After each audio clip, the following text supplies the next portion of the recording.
EC member and Dolma EC member and other all EC members and dear participants. So welcome you all for 20th, our 20th Empowered Nurses to Empower Nurses, the webinar organized by TNA Delhi branch jointly with the TNA headquarters. I think this is really, great moments because we have almost, coming to the 20th. Am I audible? Yeah. Yes, yes. We are in 20th programs, and we were so far called almost 40 empowered nurses across the India. They are in different areas like education, service side, research, and administrations, and they are empowered almost across the India. We can able to say almost more than every time. Last time we are more than 500, 600 member attended. Still, we are expecting this today also. Almost most of them, they were really enriched with the knowledge, or you can say sensitized and motivated through their work. And they are empowered. Nurse means we can say that they are empowered with their work, empowered with the vision, and empowered with their the skills. And they are also not motivated themselves; they motivated others through sessions. That was the overall vision of the TNA Delhi branch joined with headquarters. We are happy to observe this today, and we have again with the great support of Annie Madam, our National Vice President. She is the great motivator, and the way they helped us and guided us to reach the level what we are able to do as the TNA members. And along with the support of Evelyn Madam and our President, Dr. Roy Sir, and everybody was there with us to supporting us to do this kind of program. And today we have very good speaker, I am able to say, because everyone, their own thought, their visions, and they proved through the work. And Dr. Ritish Nair is leading the institution TNI, AIIMS, Patna, and he has a lot of experience and worked in INC in different way. His thought was mind-blowing when he is expressed at the time of TNI National Conference in Guwahati. Immediately, I requested him this thought should be going to reach across the India, and especially TNA Delhi members. So immediately accepted. And also we have Dr. Anu, and she's a very experienced person in the administrations, and she's also with us. It's going to be the day for us to enrich with that areas where they are going to discuss with us. Thank you very much, and over to Secretary Saini to continue the program. Thank you, Dr. L. Gopichandran, the President of TNI. And now I request Madam Annie Kumar, ma'am, to address the gathering. The North Region Vice President. Over to you, ma'am. So, ma'am, please unmute yourself. Ma'am, please unmute. Yeah, it's okay. Yeah, it's fine. A very good evening to State Branch President, Secretary, and all the members, and also the experts, those who are going to enrich the participants and all the participants. I would like to take this time to congratulate the Delhi State Branch for winning the prize for conducting maximum educational activities during the last 2 years in the conference which was held at Guwahati. I would like to appreciate the efforts of President Dr. Gopichandran, Secretary Shaini, and the executive members, especially Mrs. Bindu, and also Dolma, and all the other members for their efforts, continuous efforts, untiring efforts for educating and empowering the nurses in Delhi. You all are highly benefited by the Delhi State Branch, I should say, because I have seen that it is the 20th program, 20th educational webinar they are conducting. And all the webinars are very thought-provoking and educative and are done by highly qualified experts, those who have already enriched and empowered. And they are providing such good knowledge and participants in Delhi. So they are highly beneficial for you, all the participants. And I am very happy to see that this is highly useful for all the participants across Delhi. And like Dr. Gobichandran has mentioned that in the beginning, I think the participants were less, but now it is exceeding, the numbers were exceeding. So we hope that all are benefited by these webinars, and you all will be participating and getting empowerment by these empowered nurses. And I wish you all the best and good luck to all of you. And again, welcoming the experts, Dr. Ritesh Nair and Dr. Anu Kaushik, who is going to enrich and empower the nurses who are going to participate in this webinar. Thank you all. Thank you, Annie ma'am, for the motivating words. Good evening to everyone present in the Zoom platform. I bring greetings to you from the Trained Nurses Association of India, Delhi State Branch. The responsibility entrusted to me is to introduce the eminent speaker, Dr. Ritesh Nair. Prashant, I just would like you to share the slide. Dr. Ritesh Nair is the principal of College of Nursing and is also the Chief Nursing Officer, AIIMS Patna. A few words about, let me brief Dr. Ritesh's experience and achievements. Dr. Ritesh Nair has over 20 years of rich experience in the area of administration, teaching, and research. Doctor has published research papers in reputed indexed journals. He has been the organizer and resource person for workshops, conferences, and training programs in national and international forums. Dr. Ritesh has presented scientific papers in the national and international forums. He is the member of board and inspection committee of reputed universities. And very proudly, I would like to say, is an active member of the Trained Nurses Association of India.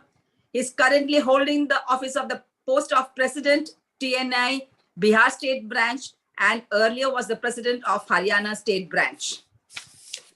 Let me brief about these awards and honors.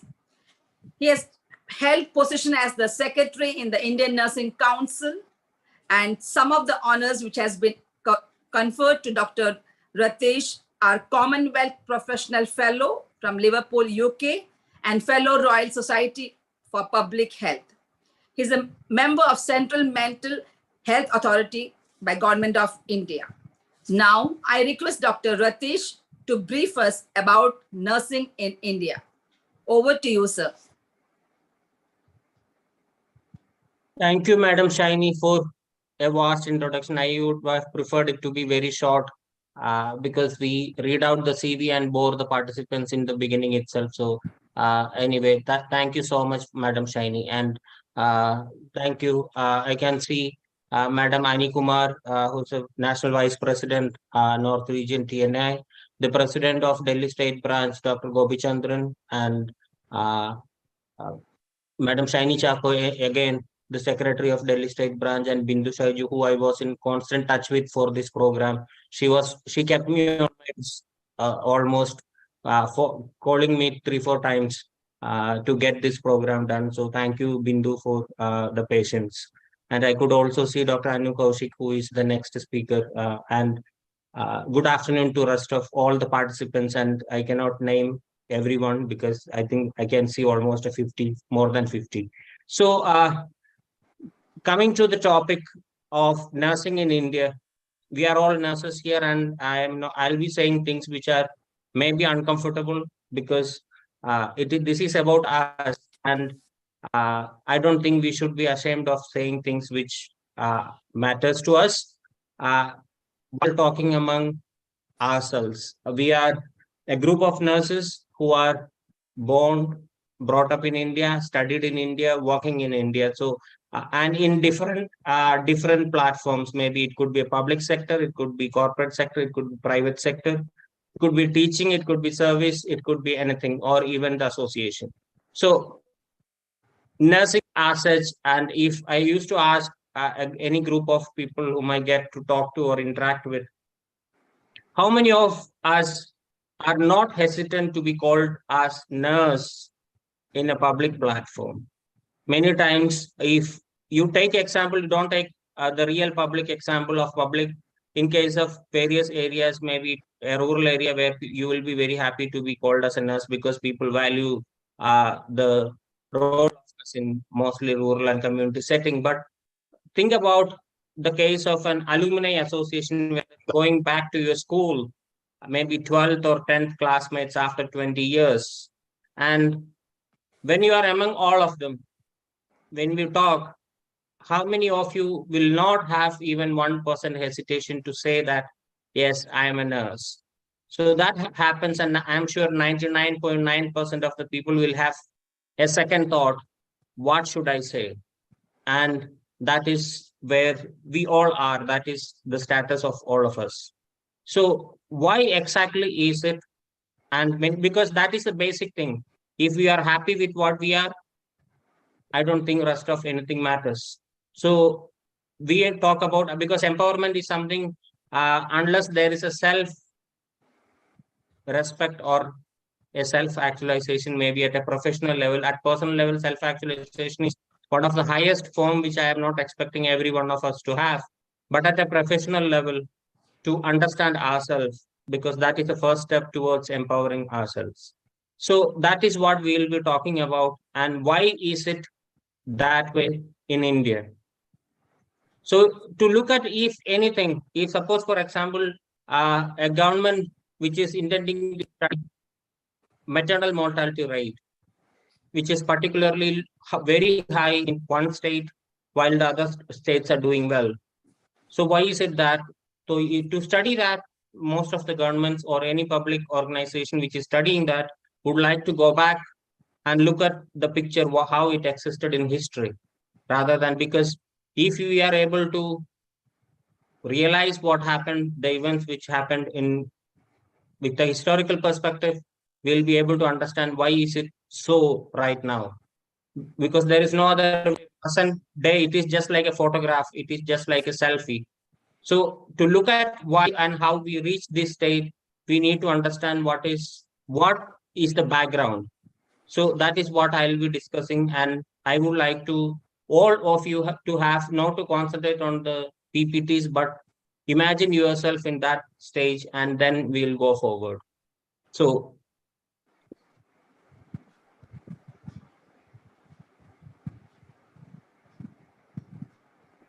is the slide visible?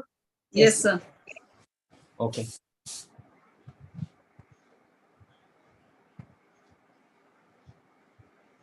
I'm sure it is visible properly right now.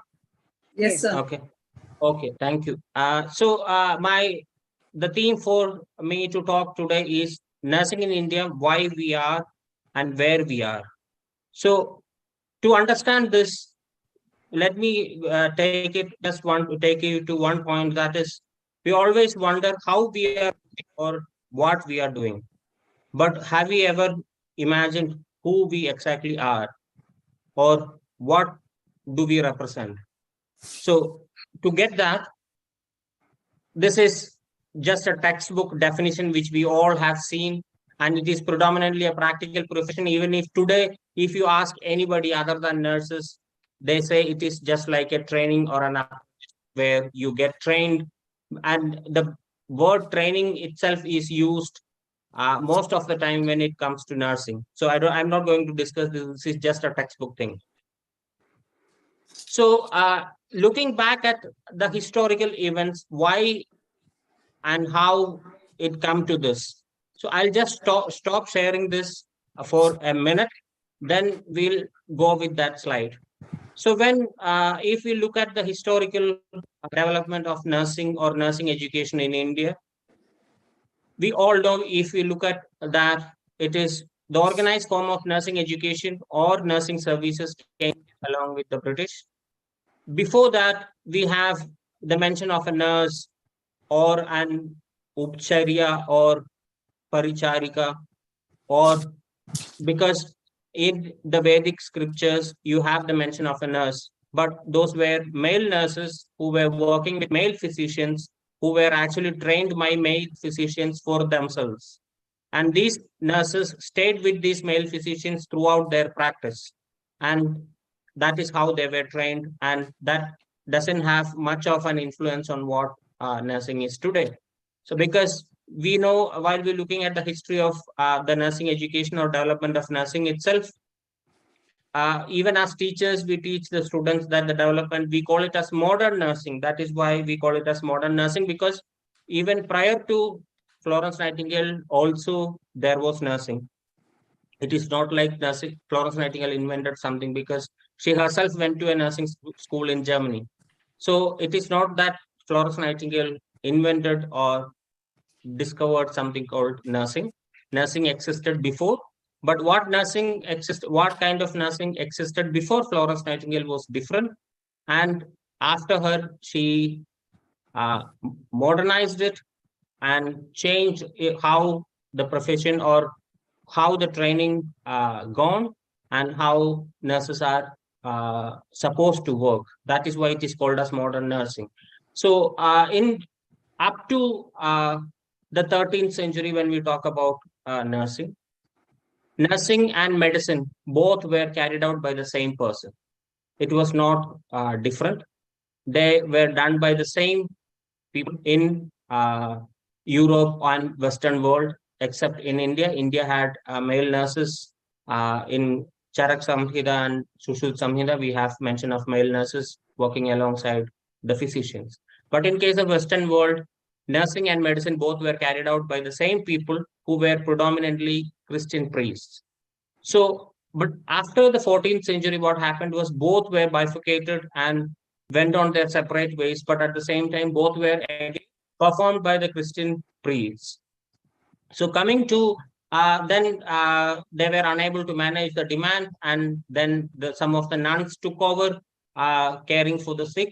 And while that many number of nuns were not available, they started recruiting female nurses from the community. So up to the level of Florence Nightingale, what happened was, what happened exactly was, most of the females from well-to-do background, they never wanted to come out and work in a hospital, because, of course, medicine and nursing were not respected professions then, and nobody wanted to do that because it is a dirty work as far as society goes, because that was what the society thought about nursing and medicine. So they never wanted to come out and take up, because if you have any other option, you never opted for medicine or nursing. So they came, and most of the females who got into nursing prior to Florence Nightingale were either social outcasts, or maybe most probably Florence Nightingale herself described it as drunkards or alcoholics or drug addicts who have nowhere else to go and who were thrown out of their houses. So these people came out and started having a normal life, probably in nursing.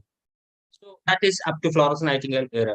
So while reforming nursing, Florence Nightingale wanted to reform nursing. So what Florence Nightingale did was, she went to the extreme opposite. Like she said, nursing itself is a religious calling. She was an ardent Christian believer. So she went to the total opposite, other extreme. Like this is a religious calling rather than a vocation. She was even against having a registration council for nurses. She said it is not, and it is the person's calling how nurses should be recognized. It is not by registration or council. So that was the condition, and she imposed a very strict system of discipline, which even I think many of the senior nurses who are present here might be able to relate to, where nursing students were treated as like they have no individual rights at all. Maybe in a locked up system, probably they were trained and they never even had the choice of deciding how they should tie up their hair. So it was decided by somebody else. So those kind of and in very extreme discipline where it is a controlled environment, and they stayed, and that is what an ethical system she developed. So she did it with a reason, because she wanted actually to change the image of nursing from the nurses who are social outcast and probably that time called as antisocials, and she wanted to make nursing to be happy to the normal people, so that normal families and normal girls should come up and take nursing as their vocation. So these British nurses were brought by the British government at the time in India, and in the 1700s they started the first hospital in Madras. And initially, when they started, very few British nurses were brought, and the actual work in the wards were not done by these nurses. It were done by the Indian coolies at the time, who were called, and who we call as orderlies. And these were ward attendants who were recruited from the Indian society, and these were men. So they were working, and these nurses, because one hospital had 3 or 4 nurses for 100 or 200 beds, and these nurses were unable to manage. And on top of that, British nurses never wanted to care for Indian patients. So they said it is not very, they were not willing to do that. And they were willing to treat British who were injured, but once the civil patients were admitted, they put their hands down and said no, they will not be able to. So then the government decided it is impossible to have enough number of nurses being imported from the UK to India for the purpose of staffing the Indian hospitals. So that is up to where we are. I just wanted to put the slide down because from there we'll go by the slide. All right. So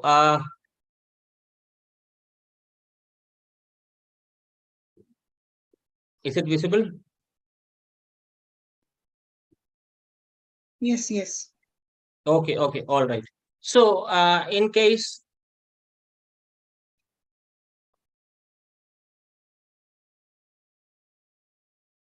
in the early time, what happened? We saw that British nurses were brought in from England to man the hospitals in India. But soon the government realized it is impossible that many number of British nurses could be imported, because even number of nurses availability in England itself was very low. So they may not be able to. So they decided to have Indian girls being recruited for the training of nurses, training as nurses to man these Indian hospitals. So in case, if you look at many of the military hospitals were established during the 1800s and up to 1920. And by 1920 to 1939, they had Nurses Registration Council established in India. And nurses to England for higher education, nurses were sent to England for higher education up to 1939. And these were mainly the British nurses as well as Indian nurses, both were sent. The training of Indian women for military hospital, they started in 1865 to 1965. We have that kind of a data which is available, that nurses, Indian nurses were recruited. Recruiting nurses from the British, Europe, and North America was also a possibility, because government hospitals recruited nurses from England, while mission hospitals recruited nurses from North America. And again, TNI, when it comes to 1946, we look at TNI had an active participation in the Boer Committee, which was appointed in 1943, which submitted its report in 1946. And the School of Nursing Administration was established in 1943, and College of Nursing after the Boer Committee report. The Boer Committee report specifically recommended converting the School of Nursing Administration to a College of Nursing in Delhi, and it was established in 1946. And again, the Boer Committee recommended having a council to regulate nursing education in India, which was enacted in 1947 once India became independent. So what are the challenges faced during the development of nursing, which impacts even today? And one of it was, if you look at when the British training institutes in India, I'm calling it as British training institutes because these were run by a British government and which were manned by British nurses, and the recruits from Indian society, when they wanted to recruit nurses or eligible candidates to be trained as nurses from Indian society, mainly it is females, and males were not that predominantly recruited. So there was a problem in India even then and even now. if you look at, then the problem was most of the well-to-do families, they never wanted their females. And you look at Indian society and the status of females, you will be able to come to know most of the time the females are unable to make a decision for themselves. It is made by someone else in their family. So in case of a Christian family, it is there were three. I'm just looking at three kinds of families: Christian families, Hindu families, and Muslim families. These were the major religious sectors at the time. And you look at that, and most of the well-to-do or even middle class, upper middle class, and higher class Hindu families and Muslim families refused permission for their children who were females and eligible to study nursing. These candidates were already school educated, and according to the existing standards of the Nursing Council of England, they were eligible to be trained as nurses. But these training schools never got these candidates. They were never allowed to do the training because there were a kind of stigma attached to a female coming out of the house, going and working in a hospital. And the most of all, the biggest problem was they have to be in close proximity with men who are not family members, and you might even have to touch them to care for them. So it was very difficult, and most of the candidates who were eligible could not go for nursing. So they were faced with, because they want to train nurses, but what are the options left for them? So they reduced the standard of recruiting into nursing. They even have gone up to 8th standard, or even at least if you are able to write something, and they did not even ask for 10th pass even, and recruited girls from very low socioeconomic status because they even offered a stipend. So that meant was the people who were actually interested in nursing or who might have been interested in nursing to take up, they could not. So what happened was, because of the stipend, the girls from very low socioeconomic status took up nursing because that was one way of them supporting their families. The stipend was a very good stipend at the time, compared almost equal to a government salary at the lowest level. So it was a great way of supporting their family. So many of them took up. And the other thing is, the other group of girls who came into nursing were from the Christian families, because these Christian families had exposure to the British system of education. At the same time, they even had contacts with some of the British officers, or maybe they have experience. And the other thing is, most often cited in literature is the Christianity propagates the message of caring for others. So that is also one reason, probably even religious families permitted their own female kids to take up nursing. So that was one state. So while we're looking at the challenges faced in nursing in the early ages, we can see even today, if we look at, you will see the status issues. We have a status issue, and most of us keep it in our mind and act outside thinking we don't have that, but we have that status issue almost every time. It is a perpetual thing, and we almost have it 24 hours, and it stays with us, and most probably I'm expecting it will die with us, because most often we don't want to talk about it, because if we think that if we talk about it, others will come to know, and if we don't talk about it, it will not go away unless we start talking about it. And that is what I just wanted to discuss, that is low status issues. One thing is mainly about work with strangers, women working outside their domestic sphere, and the night shift.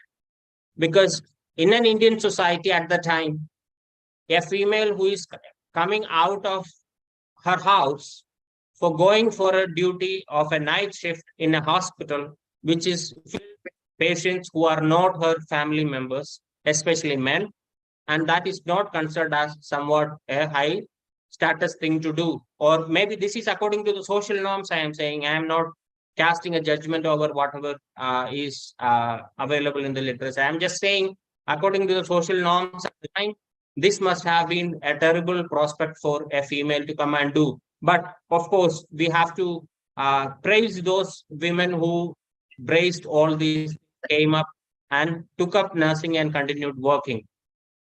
Then comes the along with the low status issue, there is another thing, that is a newly trained with untrained ones. An Indian nurse who gets trained, take up job in a hospital, goes to the hospital, and what is she looking at? There are orderlies who were working there for decades. Orderlies, I mean male orderlies, who were acting and doing the work of a nurse in a hospital for ages. And these newly trained females are recruited to the hospital.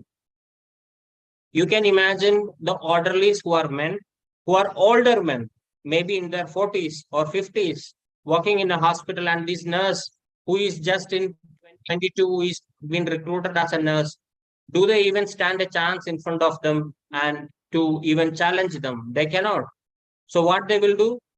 They will start following them, what they are doing. These are orderlies with no training at all, who were used as menial workers in the hospital, who were supervised by British nurses. And these orderlies might have been bit polite or subservient to the British nurses because they were actually British nurses, and they were also must have been a senior people. But to Indian females who were very young, I'm not sure that might be the similar situation, because they might have always been a tussle with both the groups, and that even affected even starting their work in a proper professional manner. And the easiest way for these nurses to do might have been to follow these orderlies, what they were doing, half-assed way and unprofessional practices, what they did in the hospital. Hard times with the British trained nurses. Many times British nurses who came to India, they did not go back. They stayed back in India because they had a job. And at the time, it was customary and almost agreeable to everyone that those who went into nursing, females especially, they remained unmarried. So they never had a family. So they prefer to settle down in India, because being a British nurse, India must have been some kind of a fancy place for them to settle down. They must have been very different from their home country, and they settled down here. And they worked in these hospitals up to their retirement. So there was always a hierarchy of British nurse, British trained nurse in the hospital, who is considered as a higher in a higher position. And another thing is, even though these Indian nurses were trained by British nurses, they never recognized them as equal to them, because they always thought that the training is not up to the standard of what is being offered in England. One main reason could be the level of the candidate being taken, because you are taking 8th standard or 7th standard pass candidate. You cannot expect the teacher to imagine that this will be as good as a 10th standard pass or maybe a university level education. And always the British nurses preferred Indian patients to be seen by Indian nurses themselves. So you can look at, I'm sorry. Dominance by the Anglo-Indian nurses was a concern which we were discussing, and because it was a British system of education and British system of healthcare, and a large number of them, large administrative positions existed, and they were occupied these British nurses. And of course, they are British nurses, and the British government at the time favored them. And role of Christian missionaries, and you can imagine if we say maybe 10 years back or 20 years back, if we say nurses to a general public, the main image comes to their mind is they are Christians. And or maybe the second one, maybe it is synonymous with the state of Kerala. So that could be also one thing which comes to their mind. A person should be either a Keralite or a Christian.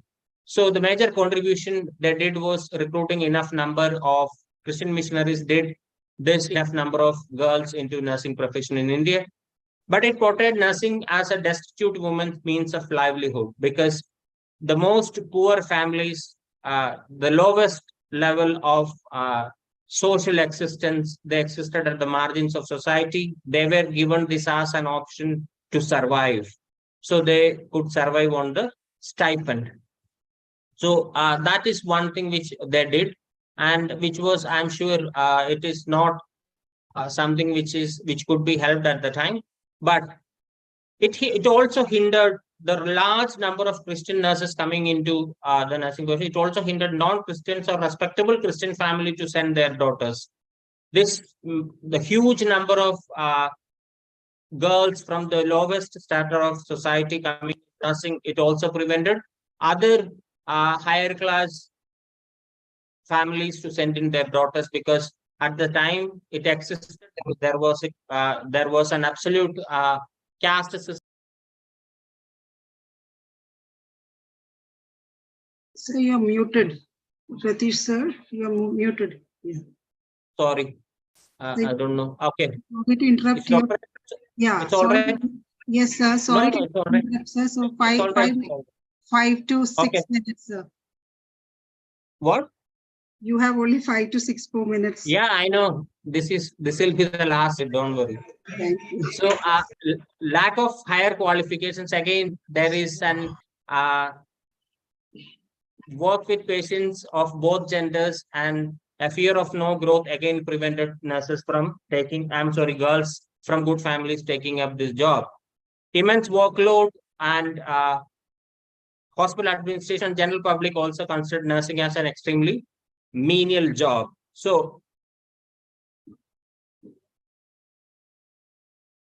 I just want to have some of what exactly we must do, because we have realized what the low status of nursing or nurses in India is not something which happened overnight. It happened in history, and because of some factors where the higher status or higher family or the higher income families could not send their girls to nursing, it remained as that way. And India, of course, Indian society is an absolutely caste based society which existed prior to independence. Then it started coming down, and it has not gone away far. So even if we look at nursing as a group, is considered as somebody who is weak and somebody who needs help. That is how the other group is, because especially the medical field, even I'm saying this, nursing is not the only part. Even the the girls who took up medicine to practice medicine, they also had a very terrible time being a doctor, because their life was destroyed to no end. Many of them were never even married, because females who were treating male patients and they're on same caste or same class, people were not willing to marry a female who is treating male patients or touching male patients. So it is not something which is unknown or unusual, but this happened. And what exactly we should do? I just want to, you can put in your 1 or 2 points in the chat, so we'll be able to discuss. And I'll give you one pointer, that is, we have to start talking about it. That is, we as nurses are a group. When we all join together and sit in a group, we discuss our problems far and loud among ourselves. But what about if we talk our problems or our things or our challenges to others? We all say, if I ask anyone, they say society doesn't think good about nurses. Who is going to tell the society that nurses are good? Will the society get an enlightenment overnight? I don't think so. Unless you start talking about nursing to non-nursing people, because that is one way to go. And these are pointers I just want you people to think about. And because I think, like Madam Shaini Chakko, Bindu, Dr. Anu Kaushik, we all have lived half of our professional lives, and the rest of the youngsters and people, you should think. And some of the pointers why I'm saying is we have to start talking about nursing to others, that is to non-nursing people. So if you need any points to discuss, you can put it in the chat box. Maybe in 2 minutes, then I'll hand over. I can see the uneasiness on Madam Anu Kaushik's face. I don't want to make her wait more.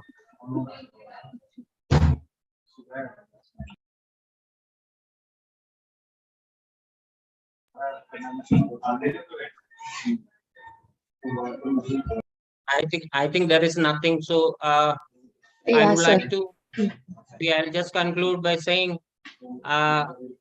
talks like these and things like this, if you find some point, you talk to people even among yourselves, and some please don't say anything, just put it in the chat box because we're already running short of time.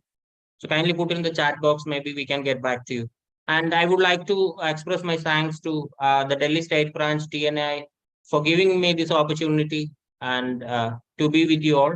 I'm sure a Saturday evening discussing this, you all are really motivated. I don't think you need further enlightenment. You are already enlightened to be here on a Saturday afternoon. So Thank you. good to see you all, and thank you, Dr. Chandran and Madam Shaini and Madam Ani Kumar as well, who was here, and the officers of TNA headquarters as well. Thank you so much. I'll be Thank you, here. sir. Thank you. Yeah, thank you so much, sir. So this is Dolma here, sir.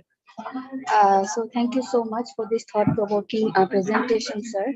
And initially, you have started with a very important question, which is like, how do you represent, whether you represent yourself as a nurse in the society or not. So this is very important to everyone, that if unless and until, and at the end also you have stated that also, unless and until we do something by ourselves, nobody else will be doing whatever we are complaining on day to day, whatever flaws we are bringing about our profession, we have to work by ourselves. So sir has started with history of nursing, a short overview he has given. Then after 14th century, he has said how it was bifurcated into two different categories. Earlier it was medicine and nursing together. So then coming of the British nurses, and also like training of Indian nurses, how it started, why it started. So sir has touched upon that, and also different developments in our professional thereafter, and also a glimpse of role of TNAI in development of nursing education, sir has explained. Then also highlighted the challenges faced in nursing, more of the societal challenges in training female nurses, be it because of the status or timing or whatever may be the reason.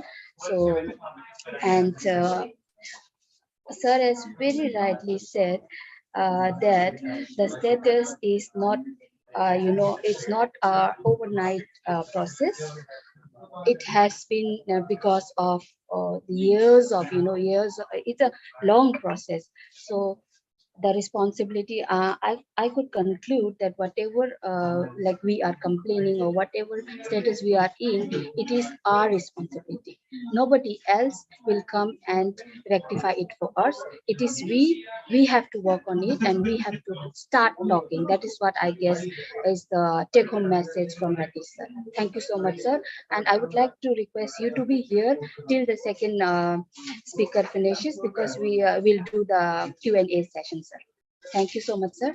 And I'll hand over the screen to Bindu ma'am for the introduction of next speaker. Thank you. Thank you, Dolma. And I also want to thank Dr. Ratish for such an elaborate and a beautiful session he has taken. Well, we have with us another eminent speaker who it's a great joy to introduce her. She is Dr. Anu Kaushik. She is a director of a group of hospitals known as Cloud9 Hospitals in India. Well, she is a very dynamic professional with over 24 years of experience across various facets of healthcare. And her area of expertise include strategic planning and execution, nursing quality and patient safety, audit support, data analytics, and likewise. She has worked with Columbia Asia Hospital, India as General Manager, Nursing Quality and Training, Fortis Healthcare as Head of Education Programs and Ethics Counselor. She's been associated with Holy Family Hospital, Max Healthcare and Maulana Azad Medical College.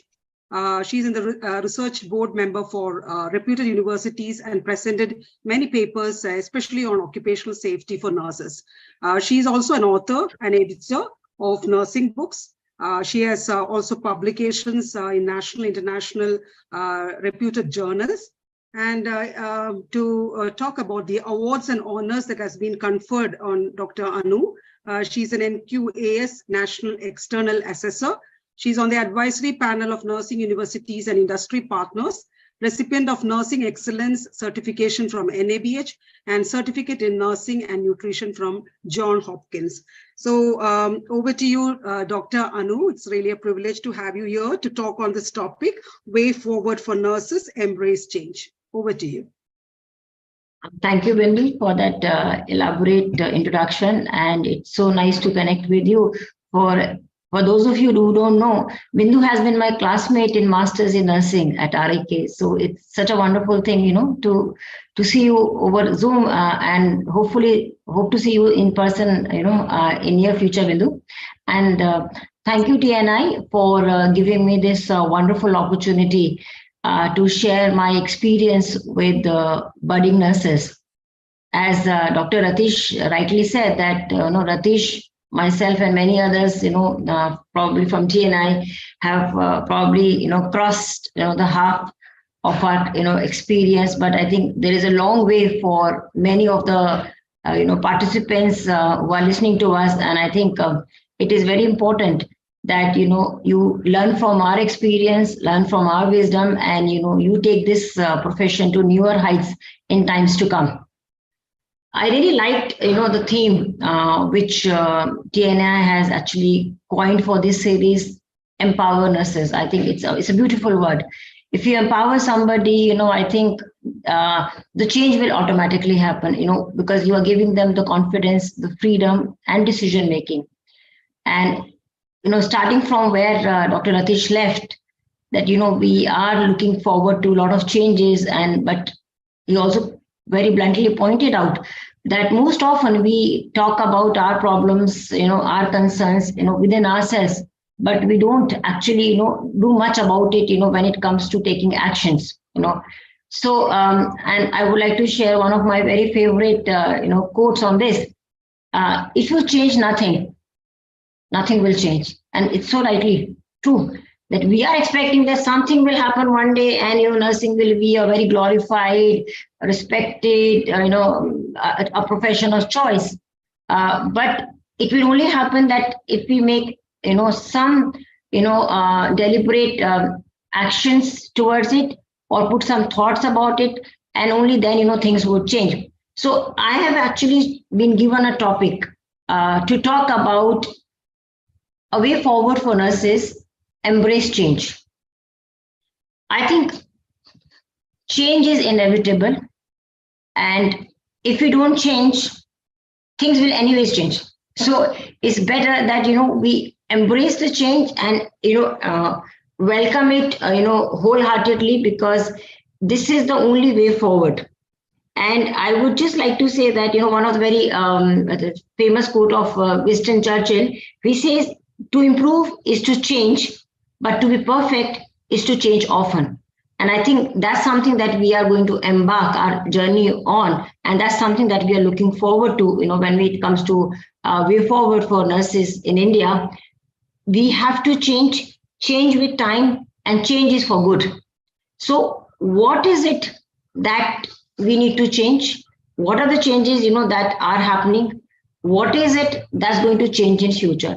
So I don't have a presentation, but I would definitely like to share some of my experiences as a nurse, that I have experienced myself in this 25 years of my professional journey as a nurse.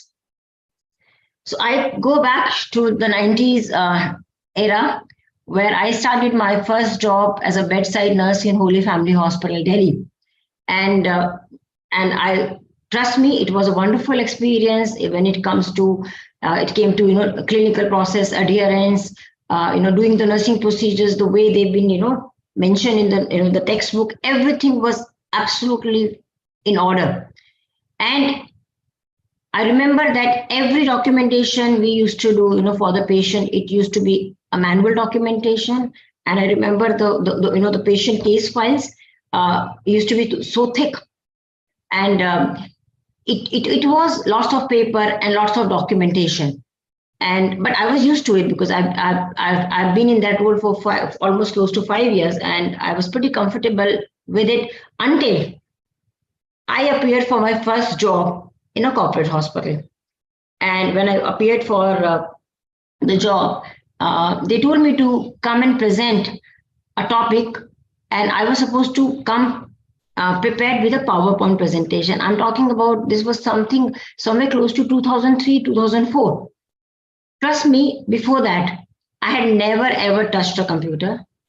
And when they told me that I have to, come and do a PowerPoint presentation, I asked HR, what is PowerPoint presentation?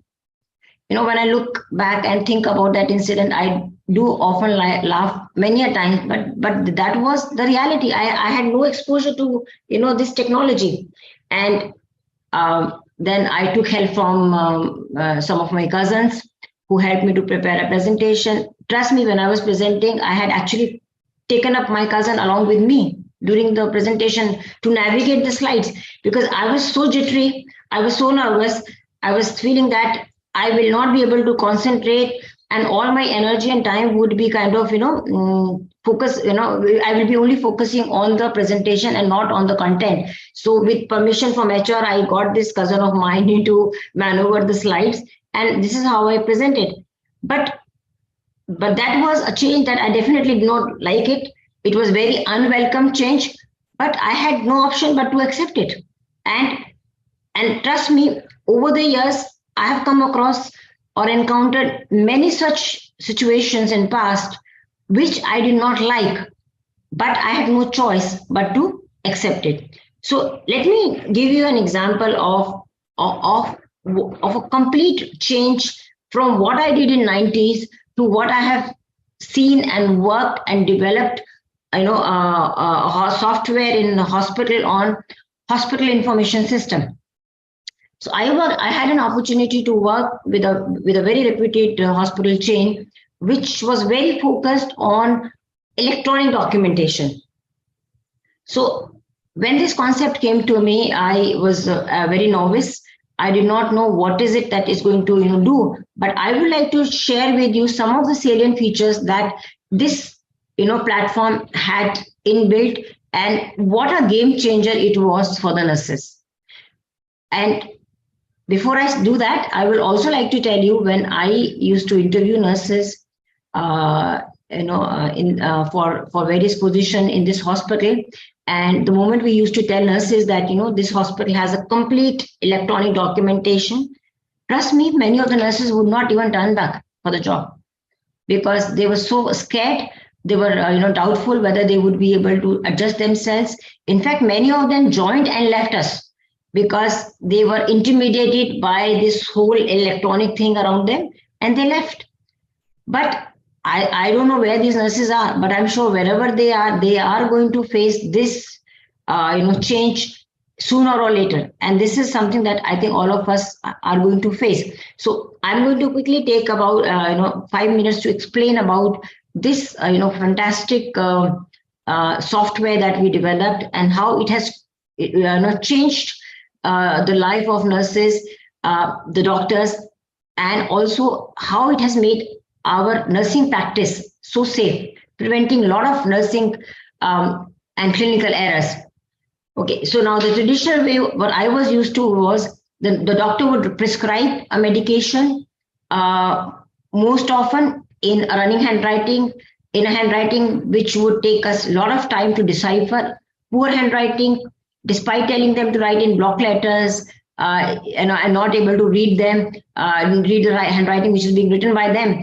But we always struggle. But this software, what it did was, it was a typing thing, so they had to type the medication and they have to pick up the medication. So it was a block letters. It was typed, so the problem of legibility was not there. It was very easy to read. And I remember in the times when I used to practice, we also used to do transcribing. What the doctor used to write, we used to transcribe and send it to pharmacy for getting a medication indent. But in this system, the moment the doctor actually, prescribes, the order actually automatically goes to pharmacy. So what it means, there is an automatic indent that happens from the pharmacy side. So that means you're preventing a transcribing error, when you have this kind of a mechanism. So when the medications were being dispensed by the pharmacy, I remember I used to go to the pharmacy and get the medication myself. But now the change has been, many of the hospitals have a pneumatic tube system.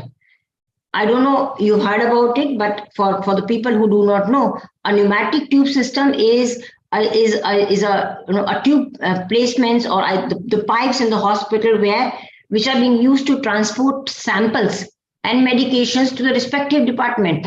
So for example, if pharmacy wants to send a medication to the floor where I'm working, so they have this, electronic mechanism, and through the tube, it automatically comes to the nursing station. So there is no chances of mixing of medications. It's very, very, patient specific in a sealed pouch. So I get the medication from the pneumatic chute, and then I don't have to actually, fix, what time the medication has to be given. For example, the doctor has written tab Rentec BD. Automatically, the moment doctor prescribes, it gets into the medication chart, which is auto set. So it means I will have the medication name and the times and the frequency already being displayed on the chart. So I don't have to, calculate the time, the frequency. It is also automatic. So the chances of me applying, my decision making or, analytical skills, everything is so automatic that, the chances of, missing out medications or, having those omissions is greatly prevented by this mechanism. Also, this mechanism, system has an inbuilt feature for a double verification for a high-risk medication. Suppose there is a medication which is high-risk category, and we have a process where we have, we have to have a double check by a senior nurse, a second nurse. Suppose I am the one who is the primary nurse and I need to get it verified by the second nurse. Until the second nurse verifies in the system, I will not be allowed to administer. So this is something, so fantastic, because if you have such checks and, processes in place, I think the chances of errors can be prevented greatly because of, such smart tools or interventions. We have options of writing, doing all the documentations. I just have to write, temperature, respiration, BP, automatically, the charts are being drawn. I don't have to draw them, I can see the patterns, graphic patterns coming up very beautifully on the screen. I have the initial assessments, being done for the patient. For example, there is a patient who has, mentioned in the initial assessment that the patient is allergic to an X drug. Suppose the doctor prescribes the medication from that family. It will pop up an alert to the doctor. Check, this patient is allergic to sulfur. I will also not be able, even after that alert, doctor does not pay attention. When I'm administering, it will again pop up and throw up an alert that please check, this patient is allergic to sulfur and you are going to administer a drug which is having this content. Do you still want to give it? So these are, some of the wonderful features, that have come into this, I would say, platform. And now when I think back and analyze, obviously, when these discussions were happening, we were not very comfortable. We did not know what future holds for us. But once we started implementing it, we realized how beautiful it is, how easy it has made our life. We are doing real-time documentation. We are ensuring that we are eliminating the chances of errors to a very, very great extent. This software also has, other than the clinical component, it also talked about a big piece which we as nurses have always been struggling with is inventory management. So to give you an example, like every ward has, their list of formulary drugs, and we have got name of medication, and we also have fixed up.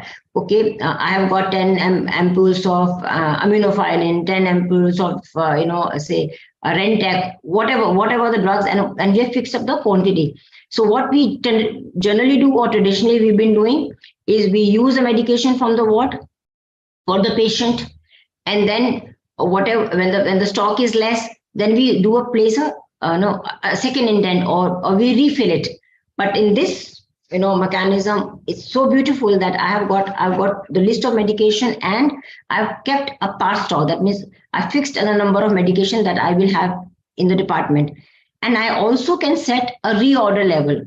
Reorder level means, suppose I have said that at any I will have 10 aminophylline in my department, but for example I have used 3, okay, and now I'm left with 7, and now I have set a reorder level as 5. What it means, the moment my aminophylline reaches to a level of 5, that means that's a reorder level. We can set reorder level for every medication. It will automatically set an alarm or an alert to the pharmacy. Please refill aminophylline in so and so ward because they are reaching their reorder level. So that means I don't have to constantly check physically in the department, oh this drug is getting exhausted, this drug is running short. What I need to do is I need to reuse, and automatically alerts are being sent to the pharmacy the moment my particular drug reaches to a reorder level. And it is so easy and so I would say time saving, because we don't now end up spending hours in inventory check. We don't have to worry about what is getting used for the patient, because we know there is a back-end mechanism which is in place, which is taking care of all these logistics, so that as a nurse, I'm able to give more time for clinical care and patient care in the department, rather than working on activities which are taking away my precious time in the department. This software can also actually give you alerts if any of your medication is coming near expiry. So that, and it will tell you, okay, this particular drug is getting expired or reaching near expiry. Do you want to replace it? And if you have an option, you want to use it, or you want to send it to pharmacy for a replacement. So this is something that is has been really a game changer for us, because it has given us more time for quality care. Some of the changes that I have experienced myself, another change that I would like to talk about is on how we have been traditionally, allocating patients. I remember the traditional method that we used to follow years ago was a nurse-patient ratio, right? For this patient, we will have these many nurses, etc., etc. But I have been, very fortunate to be working on a project where we have, completely changed the way we assign patients, completely the way we calculate the number of nurses we require for a hospital on a day-to-day basis. Okay, so just to give you an example here, what we did was we actually did an activity charting wherein we calculated what is the amount of nursing task or nursing time that is being spent on a patient, for a kind of patient. Okay, let me give it. I represent a specialty chain which is dealing with mother and child. So let me give you an example of a LSTS patient. Patient who has come for a lower segment cesarean section, and so we have actually calculated when this patient comes in the ward, what are the activities being done by the nurse? What is the time that is being spent by the nurse in a preoperative area? How much time is being spent? What are the activities being done for the patient in OT? Then what is the number of hours being spent by the nurse in the postnatal ward. We've also taken in consideration baby care, lactation support. Every activity was being mapped and given time. And then, for example, I calculated. So for an LSCS patient in a ward, my nurse needs to spend 2 hours, for example. So now I exactly know if I have 10 LSCS patient in the ward today, what will be the number of resource hours I need for nurses. And then I can actually calculate what will be the number of nurses I require for that particular shift. So I can actually put in the type of patients that I have in the hospital. That will automatically calculate the resource hours that I need. And then I will be able to actually pop up with a number of nurses that I require for every day or every shift. So it is based on the business volume rather than on the traditional ways of calculating the nurses requirement on the nurse patient ratio. And there is something that you must have also heard about, is a patient allocation based on acuity. So there are a lot of tools now available where patient assignment is being done based on the criticality or the clinical condition of the patient, and that also helps us to optimize our head count extremely well, because then there is a fair distribution of work. It will result in more job satisfaction amongst nurses, and I think it is a very, very objective way for everyone to know whether you've got the right set of patients, and everybody's got equitable work, I would say, work distribution. So this is something I thought a change that I have experienced myself. Some of the changes that are on the way are, in fact, I quickly want to, with permission of Ms. Dolma and Bindu, can I take 5 more minutes? Okay. Yes, ma'am. Yeah. So there is a fantastic, training tool that I just saw, I think a week ago in Bangalore, where we know that simulation training is happening, and it's a very wonderful way of teaching students. But this was the one that I saw was a mind blowing.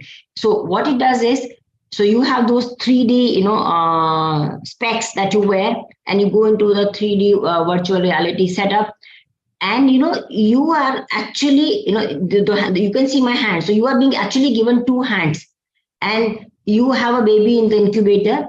And suppose you are you have received a baby after a delivery. So you are actually taught on the baby, and you're allowed to manipulate or maneuver your hands.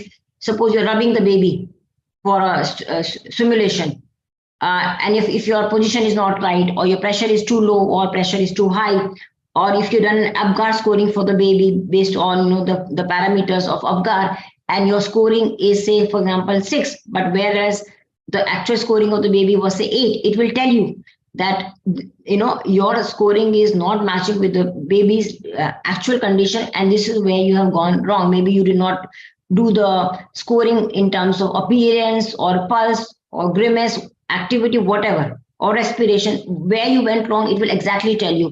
So this was such a game changer for me myself, because you are actually doing it on the on the dummy baby, which looks like almost, I would say, 99% like a real baby. Your hands are actually touching it, and you are moving around, and you can actually pick up and appreciate what went wrong, what went right. And I think it's a wonderful tool for all of us going forward to learn the nursing procedures, or the nursing case studies, nursing case scenarios, going forward. I think the other changes that are definitely happening nowadays is, we see that more and more, data is being generated by nurses. If you see, we are actually producing so much data. When I'm saying data, I mean to say the vital signs that we document, the initial assessments that we do, the NST monitoring that we do for pregnant women, the APGAR scoring that we do for the newborn. It is so huge data that we are generating. But the question is, what are we doing with that data? I must tell you that we are probably one of the richest, I would say, profession when it comes to data, because if we use our data, wisely and bring some wisdom to it, I can tell you that we can do wonders with a lot of evidence, based practices, many research, findings we can, propose, provided we analyze our data that we have, but not being utilized or not being, analyzed properly. And trust me, this is something which is going to be an in thing going forward, and we should actually, start thinking about it and, act upon it to see that what we can generate. It can be so predictable that by looking at, a mother, ultrasound or a NST, you can actually say that this mother, can actually go into eclampsia. This mother can actually go into PPH. So these are the kind of predictability that we can derive for our clinical decision making going forward. And this is something, that's the way forward, and nobody can stop this change. Trust me. And I think one of the other thing that we are going to definitely experience is, and already experiencing is, brain drain. We have nurses going out of the country. We have nurses, and we are actually, all the corporate hospitals are struggling to get nurses. So one of the things that we have also adopted is, going for a skill mix model. A skill mix model is something that is, it's a concept which is quite prevalent in the Western world, and it is something that we are kind of, getting into in our context, where we will work like a team, and an RN, which is becoming a very, very scarce resource, will have a team like, like an LPN or a UPA, like we have, like LPN is a licensed practical nurse, or UPA is an unlicensed practical assistant. So what she can do is she can actually formulate a team, and she can, give responsibilities of tasks which can be given or done by another set of people, so that she can concentrate her energy and her time on the core clinical competency, or on the task which can only be done by an RN, like running to the pharmacy, transporting the patient. There are n number of tasks which can be done by somebody else, and our nurses can focus on clinical assessment, clinical judgment, medication administration, etc., etc. And I think this is something we really need to think about, and really act upon it, so that we utilize our resources judiciously and extremely well. I think I can go on and on, but Yes, and I can yes, see Norma unmuting. So just to conclude, I think I would urge all our young nurses, to be open to changes, because I think you can actually, I know you can change all things for better when you actually change yourself. So I think that's something that I would really want all of us to think about it, ponder about it, and I can only say that the onward journey will be very interesting, very exciting, provided we are in it and understand that we are the ones who are going to make the future of nursing in India. And I think the onus of change is on us. Thank you very much. Thank you. Thank you so much, ma'am, for a lovely presentation. And I felt like I was listening to a story. Being in the government setup, I can just only imagine what you were talking about, most part of your, deliberation. So, ma'am started with the previous presentation, which we have concluded by saying that we need to have some change, right? And change is inevitable. So things are moving very fast everywhere. So that's why we must also embrace change to get going with the flow with the society or the organization, whatever is happening in the organization. We have to be at par with everything which is going on. So with this, I will also add one thing, that one of the quality gurus said that if you keep doing the same thing, you will get the same result. So if we need some changes in our profession, then we need to change with time. And ma'am has very sweetly started by saying that how she was not able to, prepare a PPT, and now see where she is. So she has grown so much in her profession because she has embraced change. That is a life example that in front of us, ma'am herself, because she has accepted changes, she has moved on with time, whatever changes, like she has also talked about her hospital going for, complete the information system and the software coming in, new software, where there are so many examples she has given, where when they accepted those changes, then like it was very beneficial to our nursing practices as well. For example, the e-medication charts, how it reduces many parts of the medication error, and the double check system, very like I can just just imagine how the double check system for high risk medication and the alert system at every point of medication process. These things are just we can't imagine in a government hospital, but very soon these all are coming. We have seen it, and the pneumatic chute, ma'am, you have talked about, I saw it in a district hospital. Wow. So it's in a district. I was thinking, like, I have not seen in AIIMS. It is there in some of the departments in AIIMS, but then I saw it in a district hospital where I went for an assessment, and I saw that there is a pneumatic chute, and I was wondering, like, oh, this much like improvement is going on in public health as well. So that's why, like, if there are some people here from government sector, then they should not think that it is something just a corporate thing.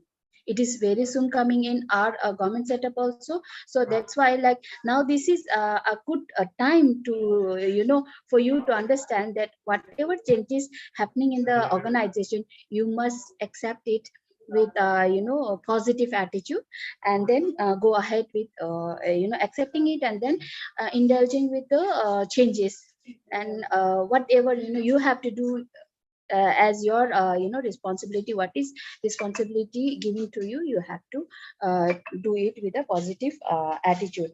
Then also ma'am talked about the virtual simulation training part.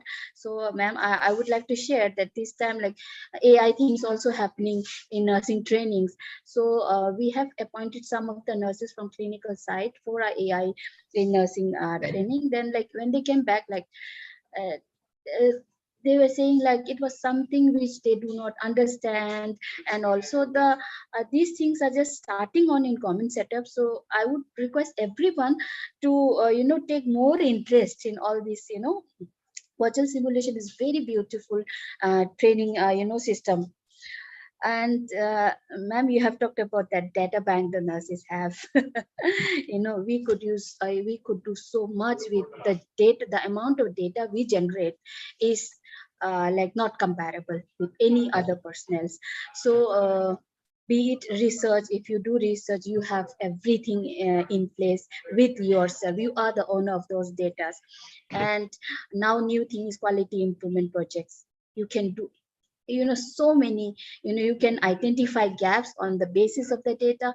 You can bring about change and use those data and prepare run charts and then present on many platforms. There is no lots of platforms are there to present your work and share with people. So ma'am, thank you so much, and I would like to end this with a request to everyone that please pledge. We'll pledge that let there be change in our profession and let it begin with me. So everyone should say, let it begin with me. So everyone should have that attitude. Thank you so much, ma'am, for this beautiful deliberation. And we'll see, ma'am, if there is any question, then we'll take up now. So if anyone wanted to ask ma'am anything, so because I think Ratish sir has left for a meeting, so we may not be able to take those questions related to Ratish sir's presentation, but yeah, Anu ma'am is here, so people can ask question in the chat box. Yeah, and I think Dolma, very valid point. I think some of the changes that I have talked about, as you rightly said, are seen in the corporate. hospital, but I'm saying the time is not far Yes. when it is going to be inevitable, and every setup will have, those kind of changes. And, I can talk about something which I have seen in Middle East, but I haven't seen in India. I saw a crash cart actually in which, if the medications, if you pulled out any medication, right? And for an emergency, obviously crash carts are being used for emergency. You will not be able to, lock it unless you replenish the medications. And if there is any medication that you have used, it will constantly give you siren until you replenish it with the medication that you use for a patient. So such a fantastic thing, that we don't have to spend hours, in every shift, checking the crash cart or run from pillar to post when there is an actual crash that happens and the medication is not available. It's such a beautiful system, but I haven't seen it in India. Yeah, But this inventory management that you talk about, the setting of this one, a reorder level and expiry alerts. yeah, This is really required, like me being now getting promoted to the in charge level. Like if this system is there in place in our hospital, then it would be a great help to us. yeah, I think it will take away a lot of our nurses' precious time, Yes. and they can focus on the clinical care. Finish, Yeah. yes. Right. So these are there. So I think we should embrace all the changes coming in the Yeah. system. Yeah, thank you, ma'am. I think there is no questions at I all. think it looks like people are not just wanting us to close this session, huh? No, ma'am. Actually, maybe they are trying to absorb what you were telling. I think we can close. I think we can close this with this notion. Yeah, that will be a good one. नहीं अच्छा ऐसा भी होता है वाला ना ma'am, because I maybe youngsters, maybe they are like right now few students are also there, so शायद इसलिए भी questions नहीं आ रहा है अभी. If experience ones they may have. Sure, I think So it was a beautiful presentation, ma'am. thank you so much, Bindu. Thank you, Dolma. Thank you, TNI, for having me here. It was lovely, experience to share my experiences with all of you. And if there is anything that I can do in future, I would be very, very excited and willing to be there. Thank you. Thank you. Thank you, Anu. Yeah. Thank you. Anu ma'am, Sanchit is sending his regards. Okay, He's in my thank you. office, yeah. Maybe I can see. Yeah, I'll call him. So I think participants can leave one by one. It's okay. Prashant, abhi band nahi karna. I'll call Sanchit. Okay, ma'am.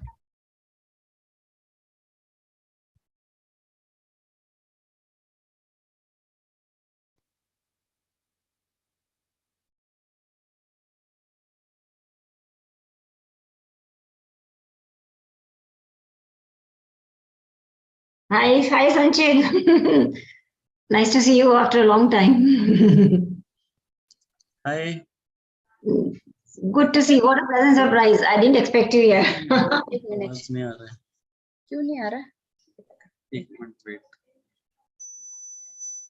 Ma'am का mute तो नहीं है? No, I can hear you guys very clearly. We can hear you, Anu. Yeah, I can also hear them, but looks like they are not able to hear us. We are able to hear you, ma'am.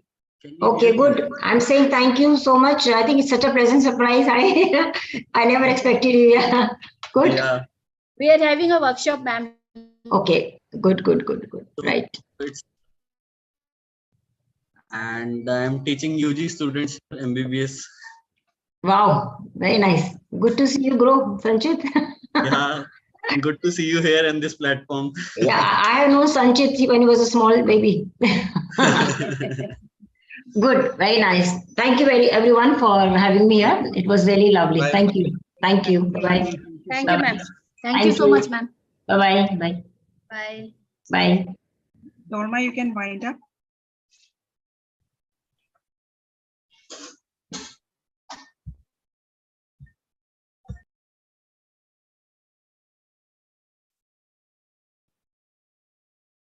Okay, I think the session is over. The participants can leave. And we are really grateful to all of you for having attended the session and all the speakers. for giving a very elaborate and a very good session. I think everybody has, been motivated by the session and to take over this profession in greater heights. So thank you all on behalf of the Delhi State Branch. Thank you all once again. So yeah, we wind up here.